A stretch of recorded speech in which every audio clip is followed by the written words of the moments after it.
Self-harm is a coping strategy that people turn to when they feel that they're out of other options. It's somebody that's feeling like they're struggling with life and they're trying to alleviate that struggle.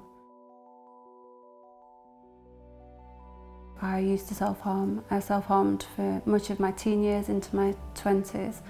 I'm now a practicing psychotherapist and I run one of the leading self-harm services in the UK. If you're self-harming, it's really important that you are able to talk about what's driving your distress.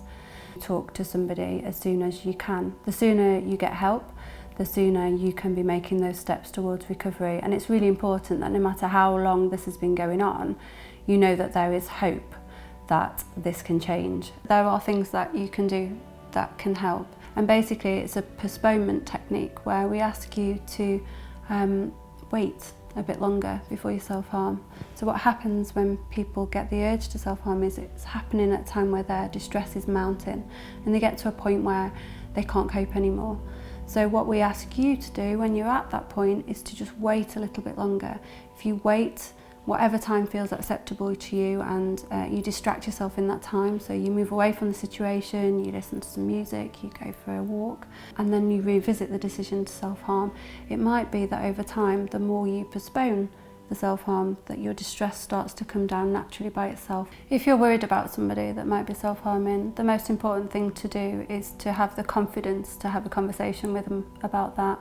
Focus on the fact that the self-harm is a symptom of other things and that you're interested in their distress and that you want to help them, and those things can be so significant that it can help somebody turn things around quite quickly.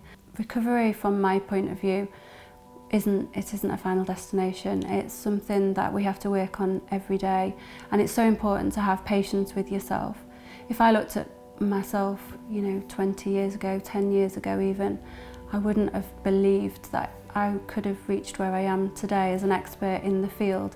And it's really important to take hope from that things can change and they can get better, but it's so important to get the right help and to be really, really patient and kind to yourself during that process. It's also important to recognise that you can promote your well-being in lots of different ways. It doesn't have to be about fixing a problem, it can be about building into your life the things that are helpful and supportive and loving and enjoyable, and that can be enough to lift your mood sufficiently that life is a lot more enjoyable and worthwhile.